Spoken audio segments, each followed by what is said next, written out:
Good evening, everybody. Welcome to another episode of the Friday Fix here. My name Eric. I'm at Flicksation Studios, P City, Wisco. I'd say I was in lockdown, but I'm essential. Hell, all three of us here tonight are essential, so we only lock down in our off time. I'm joined, of course, we're talking another year here, so Al, the Listman Robinson. Once again, Al, welcome back.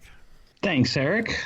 Yeah, it's good to be back again. I can't wait to talk about this year and see which people we don't like to name, if they come up or not. Okay, and Christian, I just got to tell you, for the phone, Christian Estabrook is here, by the way. Christian, welcome. Hey. So we just talked 1995. That episode released a week before this one did, but the folks ought to know that we recorded those back to back. So as you all probably enjoyed the drunk as fuck vibe on the last episode, we're still rolling. Yeah, that's me. So, I wanted to let you know too, Al. I should have broke this out on the last episode, but I got a new perch here in the studio. My office chair that I've had for some time. I've noticed on the last 3 or 4 recordings getting quite noisy, squeaky, and all that other business. Oh, yeah. So took it apart, WD-40'd up some parts, didn't really help too much.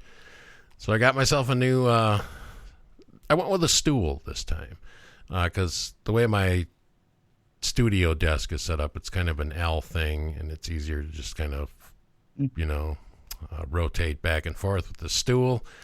But when we recorded the first one, it's not quite as comfortable as the office chair. So I went and I got a cushion to put on it. So okay, something to support your lumbar. Well, no, my rear end. But sure. Yeah. Well, that too. So I now have a stool softener here. So I was thinking about hanging a picture of Sigourney Weaver on the back, so I could call it the Zool stool. Not working, guys? Crickets? You guys still need me, or should I take off? What's going on here? I was gonna maybe go to the pet store and get a stool pigeon. All right, guys. So we are here. Christian, you brought a year with you. What did you bring? Yeah, so I'm a big fan of the year bonus episodes, Friday Fix, whatever we call them now. And it started off with graduation years for the two of you. So I decided to go vintage year episodes and choose the year 2004, which is the year I graduated high school at the fresh age of 17. All right. There it is. Al, 2004, where were you? Who were you? What was going on, man? Yeah, 2004. So I would have been 22, and I was still at North Hennepin Community College because it took me 3 years to get my generals and then another 3 years to get my bachelor's. So I took 6 years, but it's still the best 7 years of my life. Okay, fair enough. And then I was working 2004. I would have been working at Kohl's. So I was probably shopping at Kohl's. Yep. I'd have been 29.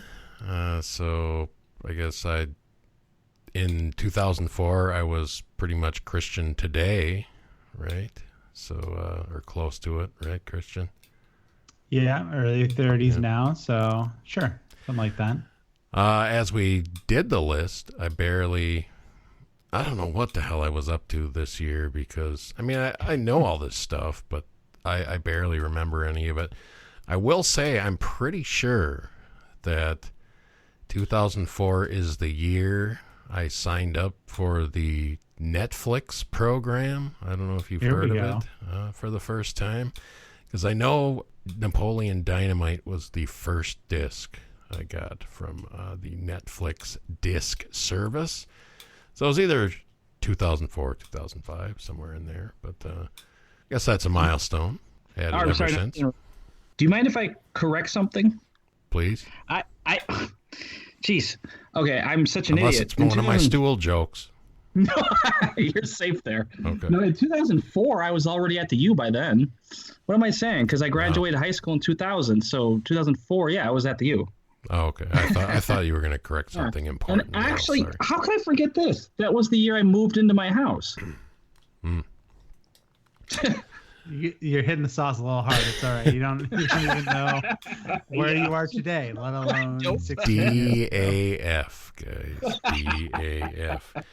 Little hard, yep. All right, so Christian, here I figured you just picked 2004 because it was the year of the wardrobe malfunction at the Super Bowl. So how can we forget that? Yeah, I that wasn't why I picked it, but that was a memorable moment of 2004. I actually didn't have those connected in my mind. I was looking up 2004. I saw the Patriots won that year, so I kind of like clicked away from the Super Bowl super quick.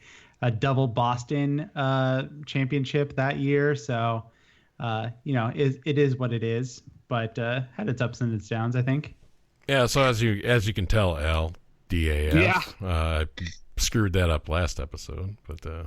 Yeah. Well, 95 was also the damn Patriots, though. Well, no, it wasn't. I thought, didn't he say it was Steve Young won the Super Bowl? Oh, duh. Oh, yeah, you're right. Yeah. Okay, then how did we get to Boston? I just know I knew Boston won both. I just had it on the wrong page in my notebook. So that was 2004, not 95. Yeah, Patriots and Red Sox in 2004, which it feels gross now. Like around 2004, I did want the Red Sox to win the World Series to break the curse, but now I'm full back on hating Boston mode. Yeah. So it's not going to make my top moments of 2004, even though I was pretty jazzed at the time.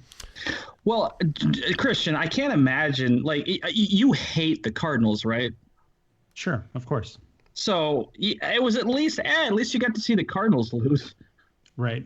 Yeah, no, I felt good about it. If I went back in time, I'd still root for it the same way. But fuck the Red Sox today, Yeah. And the Cardinals and most teams. But sports don't exist anyway, so this is all what are sports? Ancient history. Right. All right, guys. So let's get into the nitty gritty here and start with top 5 albums of 2004. Let's talk about the top 5 selling albums of 2004, just to put the year into perspective. Musically, number 1 album of 2004, Confessions by Usher. Number 2, Feels Like Home, Norah Jones. Number 3, Encore by Eminem. Number 4, How to Dismantle an Atomic Bomb by U2. And number 5, Avril Lavigne's Under My Skin.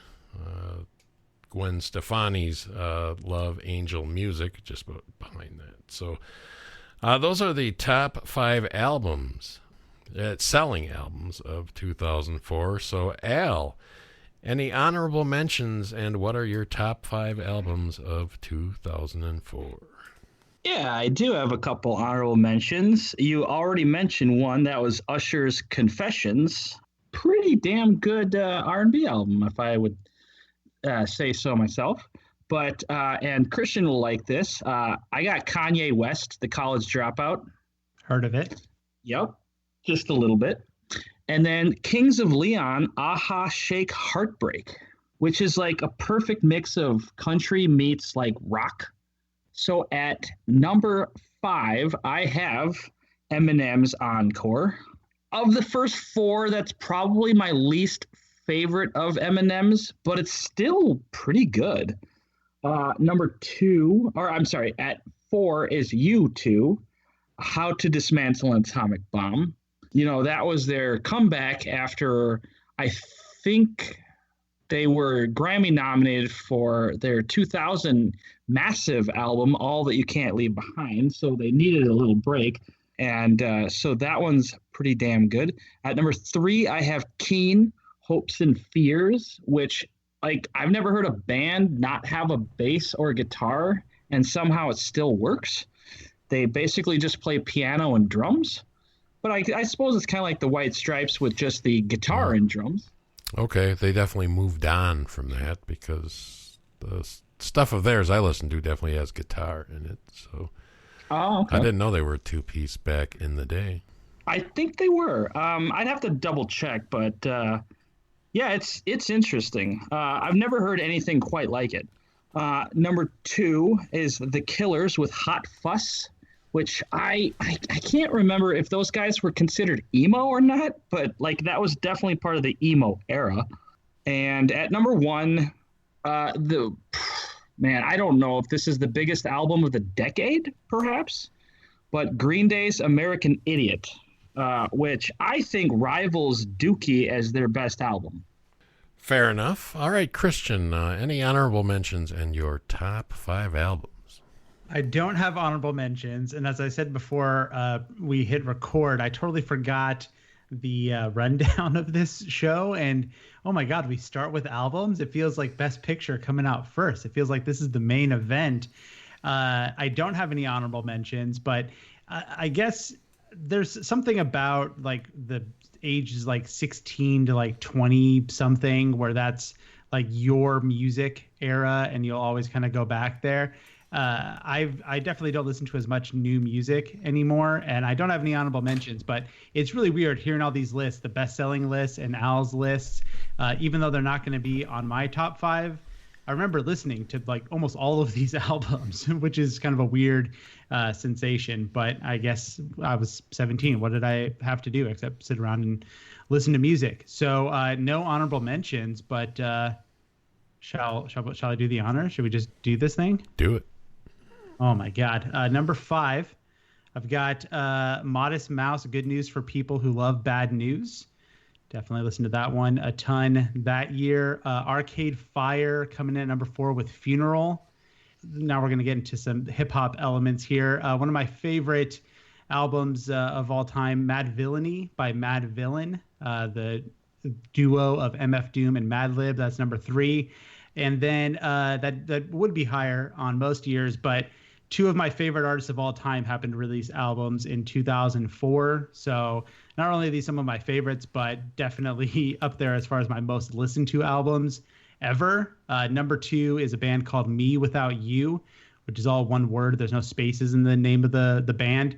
And their album Catch for Us the Foxes. And then number 1, probably no surprise, the debut album from Kanye West, my favorite MC, The College Dropout. Stone cold masterpiece. All right. I also have no honorable mentions. Mid 2000s were a wasteland for me music wise. I don't know. I looked at every album that was released this year and I was like, man, not my year. But came up with definitely enough good ones here for a top 5. Number 5, Al, you mentioned it. Hot Fuss, The Killers. Their debut album put them on the map. I haven't really liked much of their stuff since then, but Hot Fuss, definitely a damn fine album. Number 4, yeah. The Vice movie trailer. Oh, yeah, for sure. That was The Killers. All right, number 4, Supergrass is 10.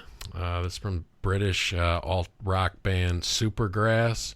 I'm typically not a big proponent of using a greatest hits album for something like this, but this specific greatest hits album got me into this band pretty big time, and they're definitely one of my favorite bands of the late 90s into the early 2000s, so Supergrass is 10.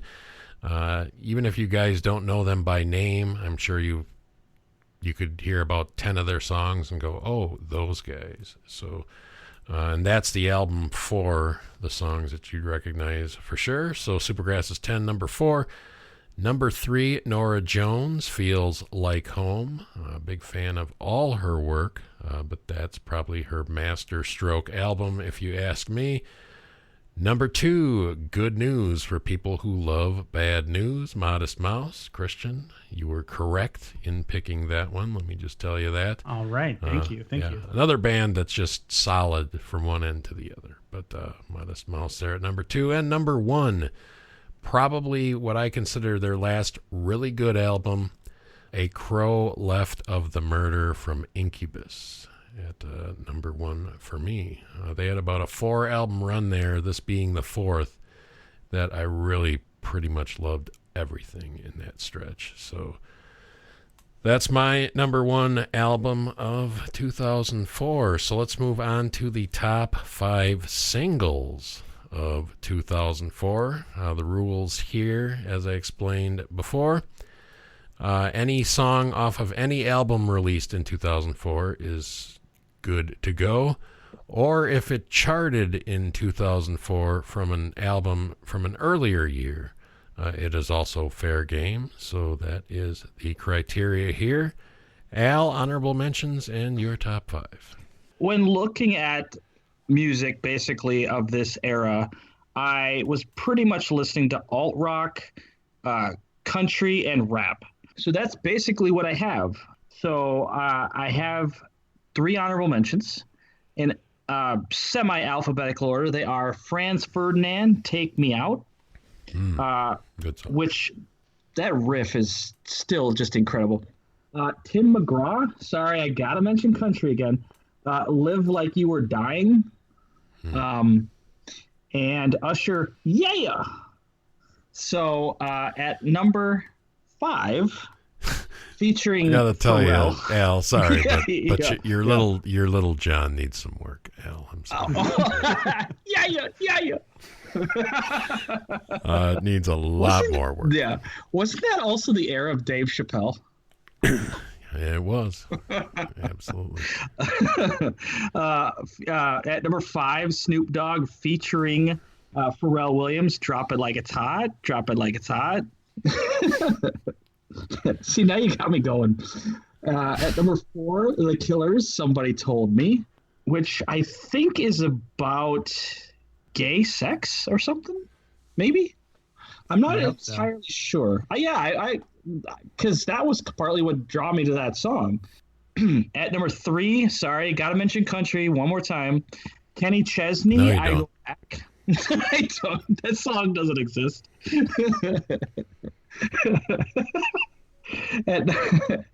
Okay. At number 2, boom, boom, boom, boom, boom, boom. Jesus Walks, Kanye West. And number 1, the piano ballad, Keen, Somewhere Only We Know, which still melts my heart. All right. Once again, I didn't really compile a ton here. I went with 5 songs I knew for sure would make this list, so I just kind of stopped there. So no honorable mentions. But my number 5, we're all over the Killers map here, Al. But Mr. Brightside for me, it's completely overplayed. I get it, but it's still super catchy. It's still just a really powerful, like, alt-punk song. So Mr. Brightside, number 5. Number 4, Such Great Heights, the biggest tune from the one album run of the Postal Service. Coming out in 2003, actually, the album, but the song charted in 2004. So check out the Postal Service, a really solid album. Number 3, 311's cover of The Cure's Love Song.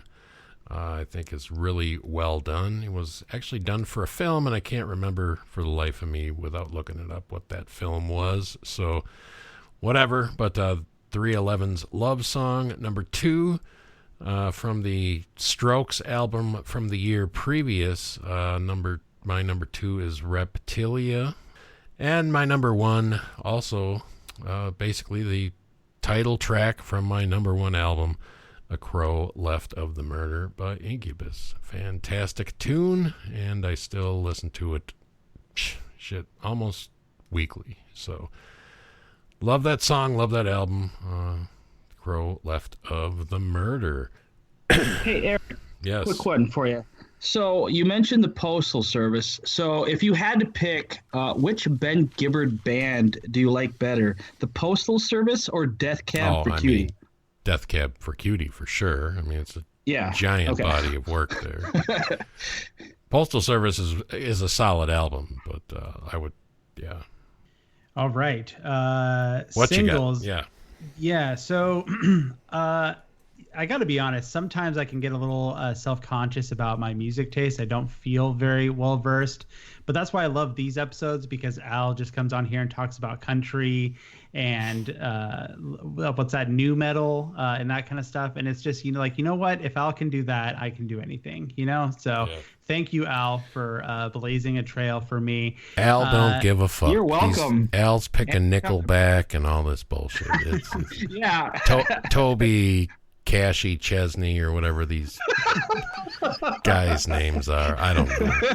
No fear, man. No fear. No fear. So as far as honorable mentions, a couple of things that you guys have mentioned. I was thinking about the Killers and preparing for this. Nothing really rose to the top, but I was thinking about Mr. Brightside, all these things that I've done. I was thinking about that album, so I'll throw that on as an honorable mention. Definitely at the time, I would be talking a lot more about Green Day. I don't really think much about Green Day anymore, but I'll throw out an honorable mention to Jesus of Suburbia, which I did listen to a couple months back when I was thinking about this episode. Not as much my bag now, but I respect it to a degree. And the last honorable mention is Roses from Outkast, which I believe was a 2003 song, but charted in 2004.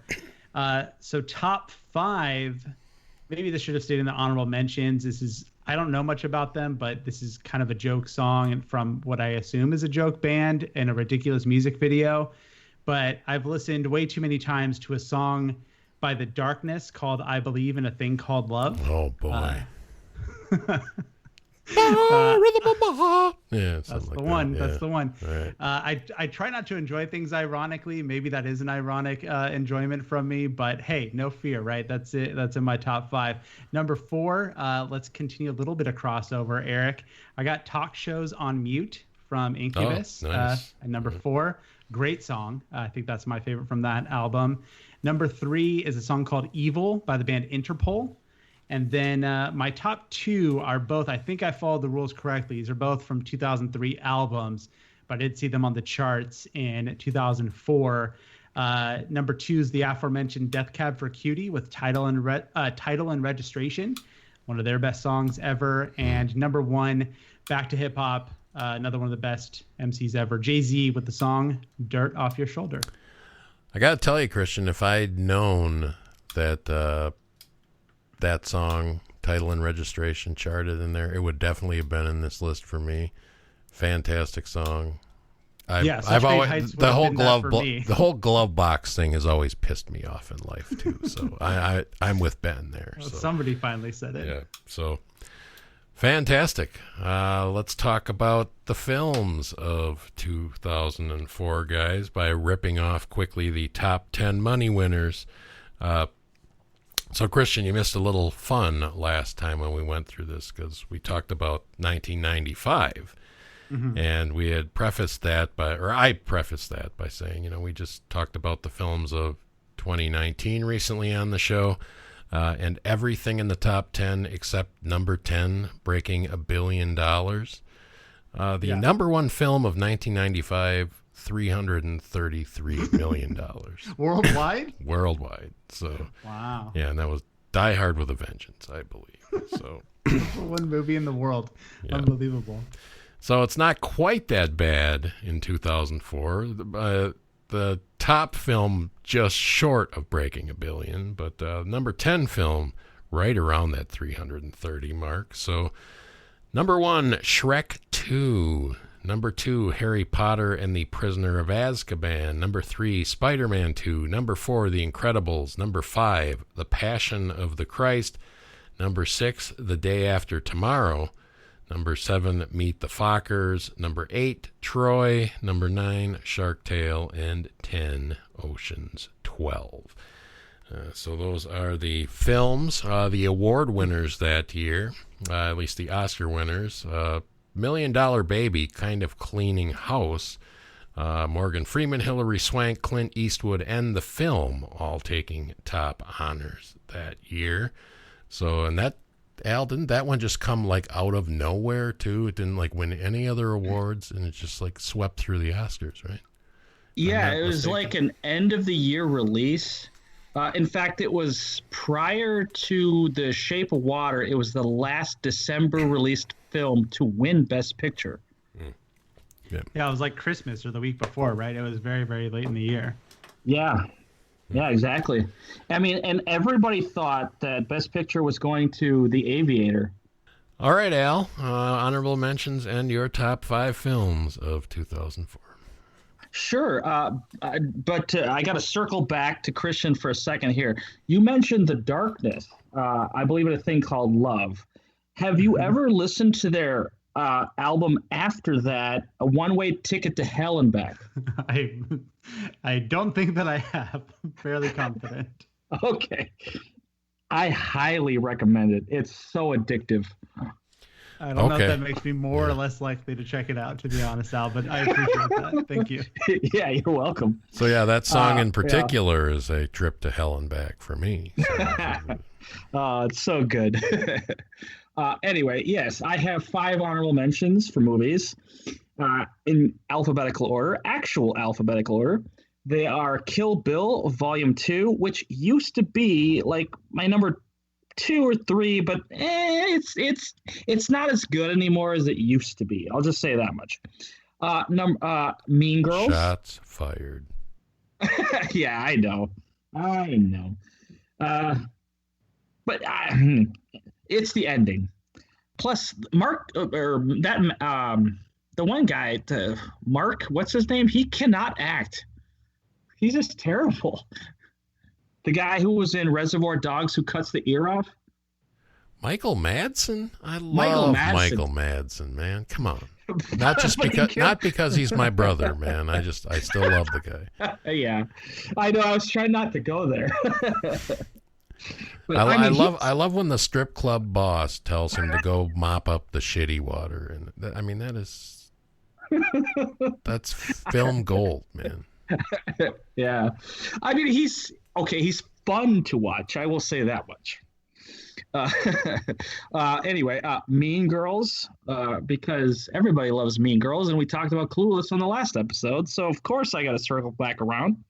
Yes, I went with it. National Treasure. It's so dumb, but it's just fun, and it's Nicolas Cage just doing dumb shit.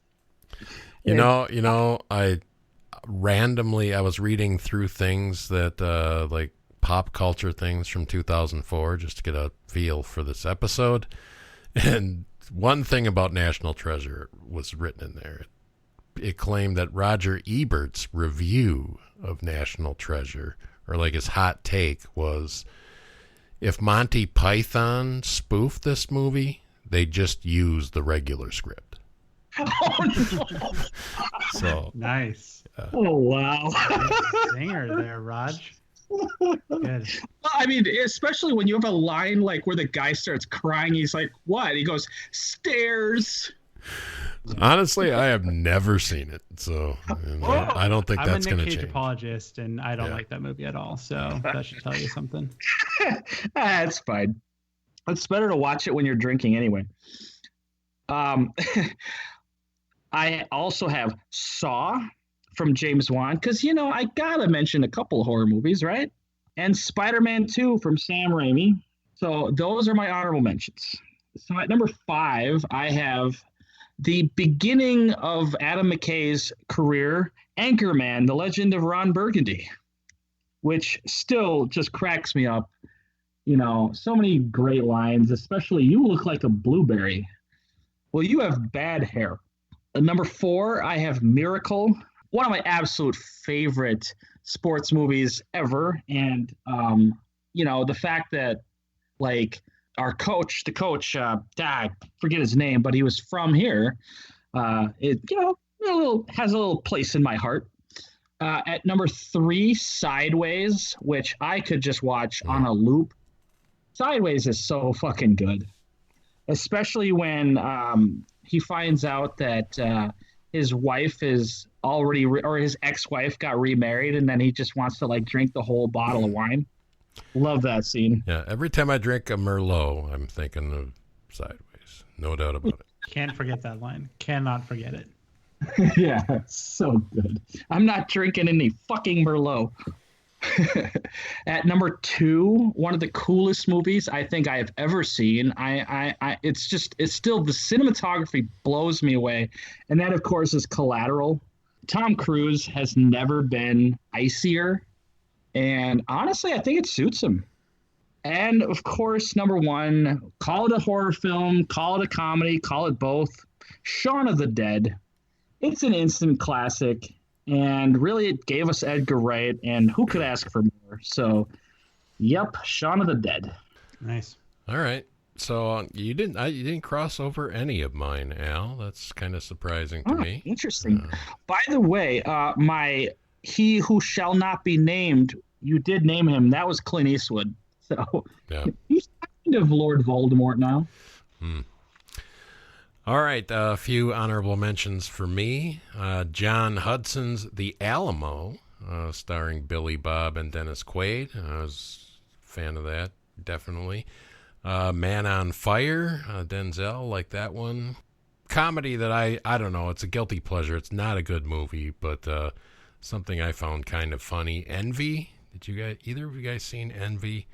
Yeah. Jack Black is Ben Stiller's neighbor, and he invents the stuff that makes dog shit disappear. Ridiculous, crazy, and funny. I saw that one, but I think I will have to check it out. Super Size Me, of course. Napoleon Dynamite from that year. Spider-Man 2. Before Sunset. Sideways. The Incredibles. I couldn't read my writing there. And The Life Aquatic, making my honorable mentions. Number 5 for me, I've talked about this countless times on the podcast. Still holds out for me every time I watch it. Team America, World Police.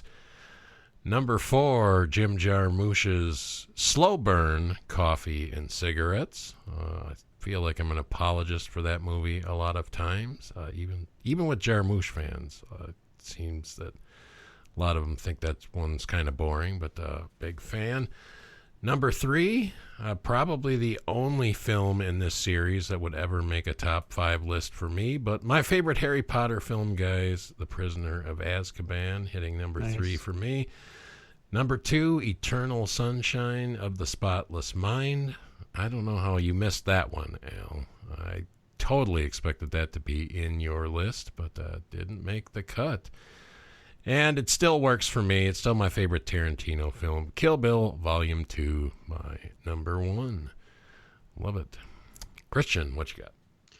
Not a lot of crossover here in the actual lists. For honorable mentions, up and down, you guys have named a lot of them. I will shout out one thing that maybe is has less cachet now than back in 2004, but at the time, the film Fahrenheit 9/11 did a lot for me. Yeah. I grew up in a very conservative household, and I thought a lot about the politics of 2004, which I shouldn't be wistful about for obvious reasons, but that was a year that I was exposed to enough to kind of change the way I saw the world a little bit leading up to that 2004 election. So I always appreciate that, and that film actually kind of played a part in that, believe it or not. And it won the Palme d'Or that year at the Cannes Film Festival, which seems strange Christian now. Do you want to hear something interesting that Michael Moore kind of fucked up? He thought that movie could be actually nominated for Best Picture, so he did not put it into the documentary race, and instead just put it in for Best Picture. Interesting. Yeah. All right. Well, way to go, Mike. He probably already won for a documentary before, right? So he was that was old hat at that point, trying to blaze a trail. Because he had one for Bowling for Columbine. Yeah. So other honorable mention, I think all my honorable mentions you guys have mentioned: Kill Bill, Eternal Sunshine, Sideways, Mean Girls, Spider-Man 2, Harry Potter 3.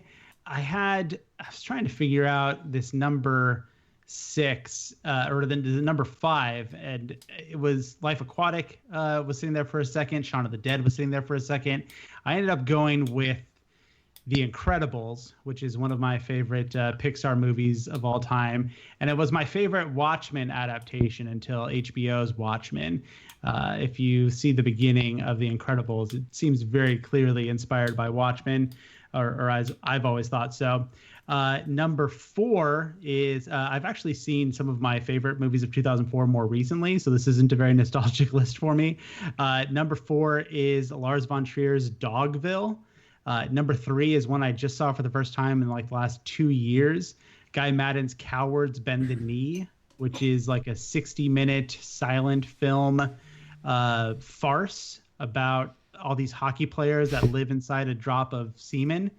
It's great. It's a great family, fun, blockbuster, laugh a minute. Everybody watch Cowards Bend the Knee. Number 2, the aforementioned Before Sunset. My favorite of that trilogy, my favorite from Linklater, probably my favorite like romantic film of all time. One of the best endings of any movie I've ever seen. I love Before Sunset. Yep. And I don't think this was on either of your guys' list. I'm quite surprised here. But I guess I've had this thing over the last couple of years where I realize I'm much higher on this film than pretty much anybody else. But I'm a big, big fan of Martin Scorsese's The Aviator, my favorite from 2004. 2004, Al. Sum up the year. What items help you think of 2004? Oh man, I forgot to prepare for this. Oh. Well, I mean, I guess. Well, you prepared for it on the other one. I know. I know. I'm like Chris. I wasn't prepared, but I will say I do think of the George W. Bush, John Kerry presidential race. Yeah, I think of it less now. But yeah, it was a stunning failure for the Democrats. That's for sure. First time I really came to grips with that kind of thing. Right. I will say, 2004, I guess, I mean, I still think of that as the DVD, CD era. So there is that. And to circle back, so I had strongly considered Eternal Sunshine of Spotless Mind. But I don't know. Like, Gondry is just, he's always been just ever so slightly out of my wheelhouse. You guys are probably going to laugh at me, but you know what? The one I actually enjoy the most is the Green Hornet. Okay. Yeah. But maybe it's just because I'm a big Seth Rogen fan. I don't know. But, I mean, I will say, though, that when it comes to Mark Ruffalo's performance, that has got to be in his top 3. Right up there with Ken Lonergan's You Can Count on Me and probably, well, I know it's overblown, but Spotlight. Green Hornet? Yeah, the Green Hornet. What are we talking about? Is Mark Ruffalo in the Green Hornet? I don't remember that at all. No, Michael Gondry directed the Green Hornet. Right. So why are we talking about Mark Ruffalo? Did I miss Because going back to Eternal Sunshine of Spotless Mind. I thought you were. I guess Christian heard the same thing. I thought you were saying Mark Ruffalo's third best performance was Green Hornet. That's where I was going to. I was like, what are we talking about? I guess I have to rewatch that. Wow. No. No, I was saying Mark Ruffalo's his performance in Eternal Sunshine has got to be one of his 3 best. Along with You Can Count on Me and Spotlight. Stupid story about why Green Hornet, or stupid anecdote about why Green Hornet always elicits mild feelings of rage within me. I think the movie's it's not good, but it didn't, it was a nothing burger for me or whatever. Inoffensive. I don't know why, but for some reason I was in one of the IMDb message board rooms for Green Hornet. I think maybe we reviewed it on Flicksation and I was posting a link in there or something. I don't know why else I'd be in that room, but I remember this specifically. It was just it was shortly after the first season of Game of Thrones had finished airing. And spoiler alert for you, Al, because I know you haven't seen it. So I don't really want to. Do you plan on watching it, Al? Because what I'm about to say is going to screw you up if you do. I should eventually. I mean. Okay, well, take your heads off. It's got dragons. Take your headphones off for 30 seconds and then put them back on, please, because I don't want to ruin it for you. But so yeah, Christian, here I am in a Green Hornet IMDb chat room, and season 1 of Game of Thrones ends. I click on, I'm scrolling down, and here's in all capital letters, Robb Stark will die in season 3. And I was like, oh, shit. So I hope that wasn't true, and then it was. So, yeah, terrible. It's a good anecdote. I like that. Stay out of the IMDb message rooms. I don't know if they even exist anymore.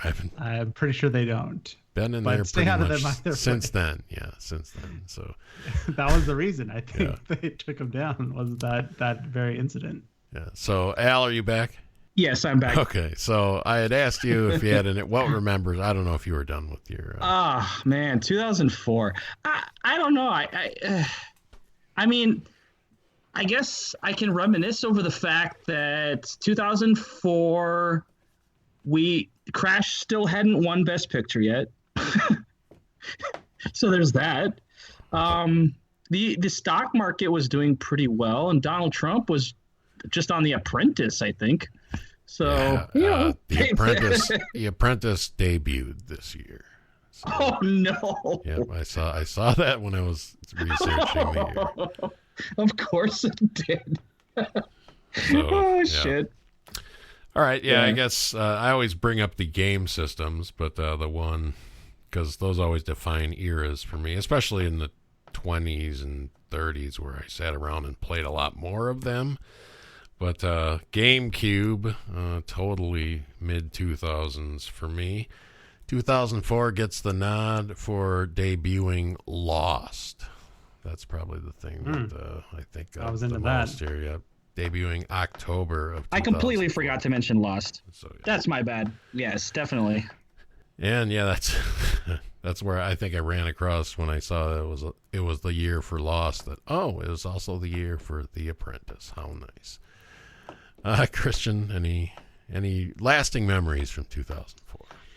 Yeah, I mean, just brought up video games. That brought back memories. 2004, that was like the shit for me. I mean, I was 17, just graduated high school. I had worked regularly, so I had disposable income. So GameCube, Xbox, PS2, I was all over that shit.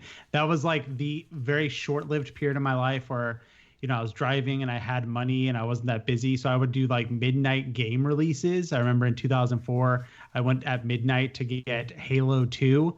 And I came back and I played it. And my job at the time, I stocked shelves at a department store. So my shift started at 5 a.m. So I stayed up till midnight playing Halo 2. I think I went to sleep for like an hour, and then I went to work at 5 a.m. And I did another midnight launch. I think it was Grand Theft Auto San Andreas was 2004.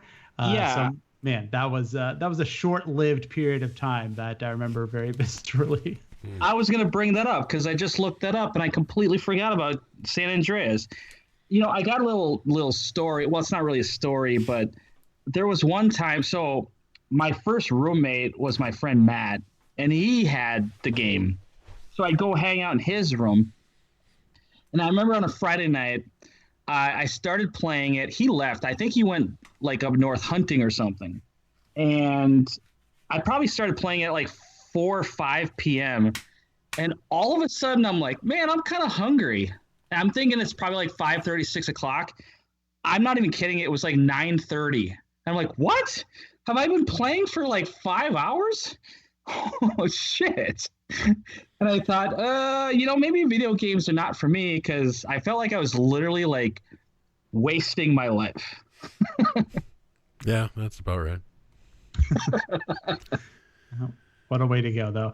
Yeah, so I mean, there were some good times like that. But for me, I think I mentioned it before. I kind of stole the thunder from this segment. But being kind of a, stuck indoors religious kid and then graduating from high school, I was listening to a Green Day, watching Michael Moore, and just starting to realize that politics was more than saying prayers against Bill Clinton or Al Gore. So that's mostly what lingers for me from 2004. The Baby Killers, right? Yeah. Yeah, that's them. Yeah. Yeah. That's not even an exaggeration in the slightest. That's like exactly how I would sum that period up. All right, guys. 2004. What a blast. Not really, but it sounded like it was a good time for y'all back then. Probably better than yours. I mean, you really didn't like music back then?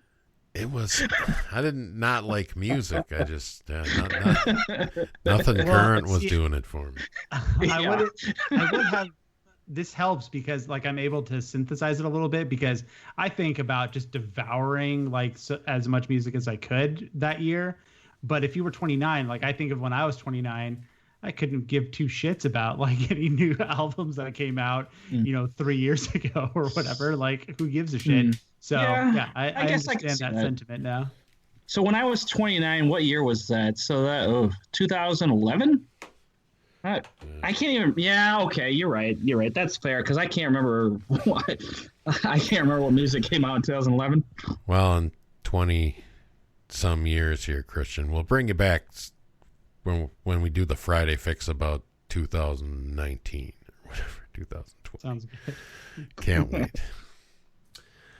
All right, thanks guys for listening. You can find me on Twitter, Hazer, HAZER75, or just check out Flicksation on Facebook.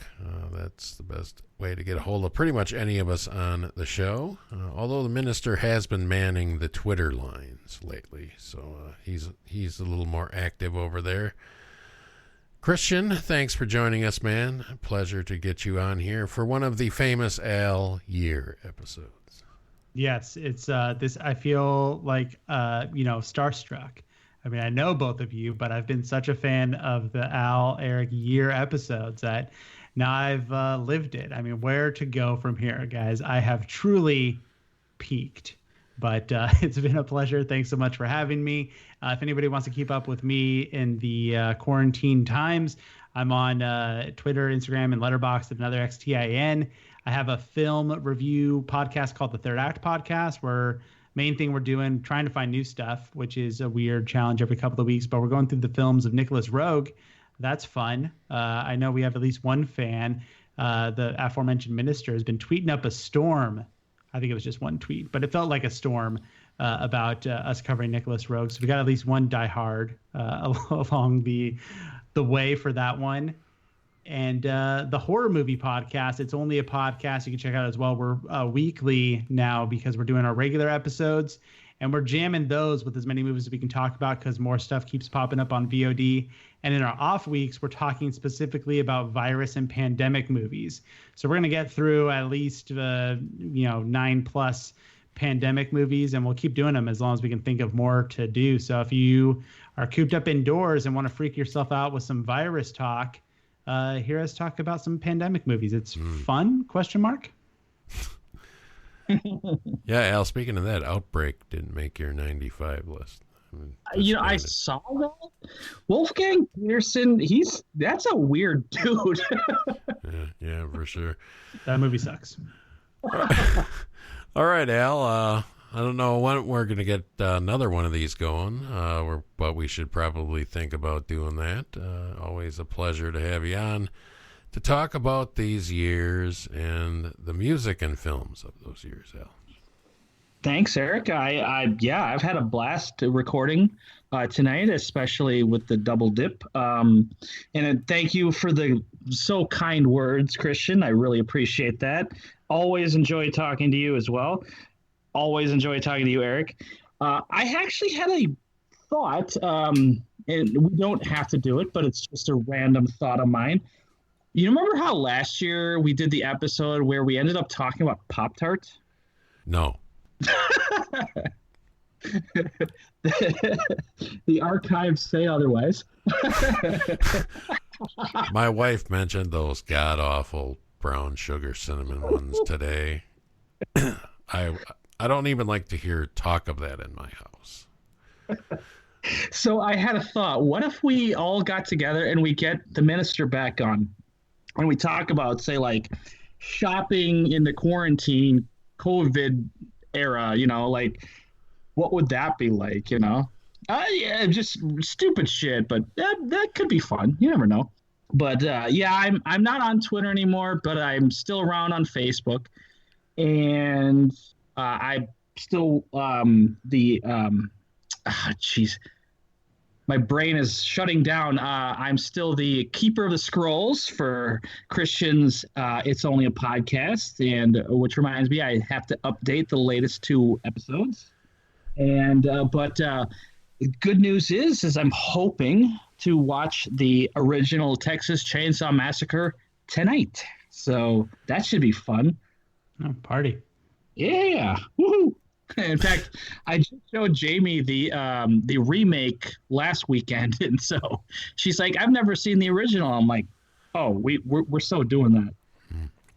Well, yeah. Thanks, guys. Once again, this will probably become known as the Stool Show.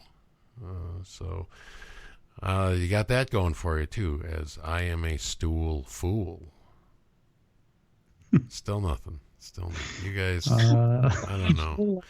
We're definitely laughing. I don't know. Have a good lockdown season, and we'll talk to you soon. We'll catch you on the Flicksation.